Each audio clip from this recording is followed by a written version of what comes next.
आप आपकी ज़िंदगी को खुद को कंट्रोल करने दे रहे हैं, आप खुद अपनी ज़िंदगी को कंट्रोल नहीं कर पा रहे हैं। इसीलिए तो इतनी फीकी सी है, इतनी ऑब्वियस सी है, इतनी ज़ाहिर सी है कि कल यही होगा।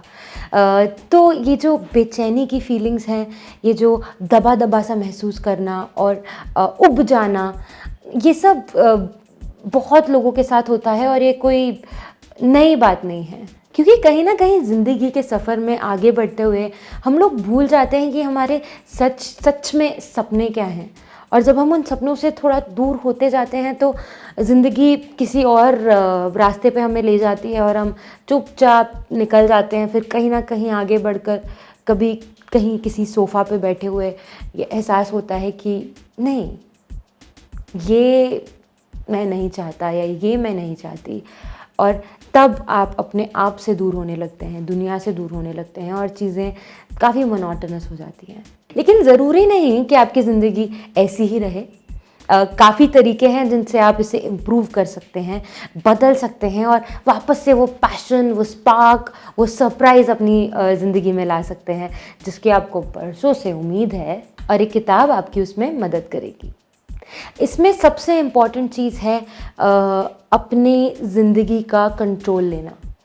और ये करने के लिए आपको 3 चीज़ें करना बहुत ज़रूरी है। पहली, अपने आदर्शों, अपने बिलीव्स, वो सभी चीज़ें जिन पे आप निर्भर हैं खुद को खुद बनाने के लिए, उनकी तरफ जागरूक होना, ताकि आप बोल सकें कि हाँ, ये मैं हूँ। अगर मैं इस पर्टिकुलर सिचुएशन में हूँ, इस परिस्थिति में हूँ, तो मेरा रिस्पॉन्स उस सिचुएशन में क्या होगा ये आपको पता होना चाहिए। आप क्या हैं अगर आपको यही नहीं पता होगा तो आगे सपनों की तरफ बढ़ने के लिए आपके पास कोई कारण बचेगा ही नहीं। दूसरी ज़रूरी चीज़ आपकी सभी आदतों को और उन स्वभावों को तोड़ मरोड़ देना। जो सही है उसे रखना, जो गलत है उसे बाहर फेंक देना। तीसरी चीज़ होगी एक ऐसे भविष्य का निर्माण करना, एटलीस्ट आपके दिमाग में या पेपर पे, जिसको जीने की तलब आपके अंदर हमेशा बरकरार रहे। एक ऐसा भविष्य जो आपको रोज़ एहसास दिलाता रहे कि आप ज़िंदा हैं। I am just kidding. कभी भी किसी भी सल्यूशन तक पहुंचने के पहले हम बात करते हैं प्रॉब्लम्स के बारे में। तो शुरुआत करते हैं प्रॉब्लम से। हो सकता है आपके पास एक बड़ा सा घर हो, छोटी गाड़ी हो, घर में परिवार है, बच्चे हैं, एक अच्छी ज़िंदगी है, एक अच्छी इनकम है, और कहीं ना कहीं फिर भी लगता है कि नहीं, ये नहीं चलेगा, ये मुझे खुशी नहीं दे रहा है। और आप चाहते हैं कि आप कुछ अलग करें पर कर नहीं पाते। क्यों? क्योंकि आप काम और जिम्मेदारियों के बीच में इस तरह से फंसे हुए हैं कि आपको समय ही नहीं मिल पाता ये सोचने के लिए कि अगर आप कुछ करना चाहते भी हैं तो कैसे करें।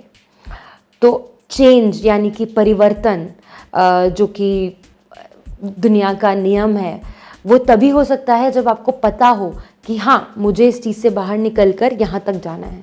जब आपको रास्ता ही नहीं पता होगा, पाथ ही नहीं पता होगा, तो आप वो कैसे करेंगे। दूसरी इंपॉर्टेंट प्रॉब्लम है कि लोगों को समझ में नहीं आता कि सफलता का मतलब खुशी नहीं है।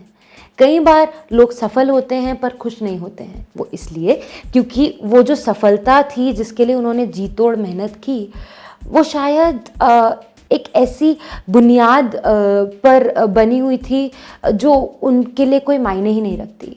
जैसे कि मान लीजिए 11th या 12th क्लास में, 11वीं-12वीं कक्षा में आपको आपके दोस्त दिखते होंगे आईआईटी जेईई की प्रिपरेशन करते हुए, एआईपीएमटी, सीईटी, कुछ ना कुछ एग्ज़ाम्स होती थी जिसके लिए वो जी तोड़ मेहनत करना शुरू हो जाते थे। पर अब आप पास्ट में, भूतकाल में वापस जाइए और अब उनसे पूछिए क्यों।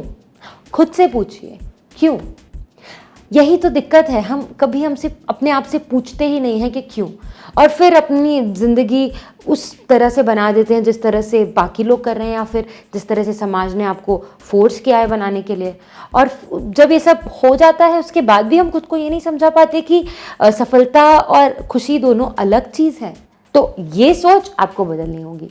तीसरी दिक्कत ये है कि जब आप किसी को कहते हैं कि अपनी ज़िंदगी को खुल के जियो, तो वो ऐसे कुछ चंद लम्हों को गिन लेते हैं कि पूरे वीक मैं काम करूँगा और सैटरडे को जाके पार्टी करूँगा, तो मैं अपनी ज़िंदगी जी रहा हूँ। नहीं। अगर आपको कहा जाता है कि आपको आपकी ज़िंदगी हर लम्हा अच्छे से जीनी है, इसका ये मतलब होता है कि ज़िंदगी का हर एक लम्हा ऐसा होना चाहिए कि आपको एहसास दिलाए कि आप ज़िंदा हैं, आप सांस ले रहे हैं। और वो कैसे हासिल करें, इसके लिए हम हैं ना। तो अब जब हमने प्रॉब्लम्स, दिक्कतों के बारे में बात कर ली है और अगर आपको एहसास हो गया है कि हाँ, ये एक्चुअल में दिक्कतें हैं, तो आधा काम हमारा यहीं ख़त्म हो गया। अगले वीडियोस में हम बात करेंगे कौन से ऐसे टूल्स हैं, कौन सी ऐसी आदतें हैं जो आप अपनाएंगे और चीज़ें बेहतर होंगी।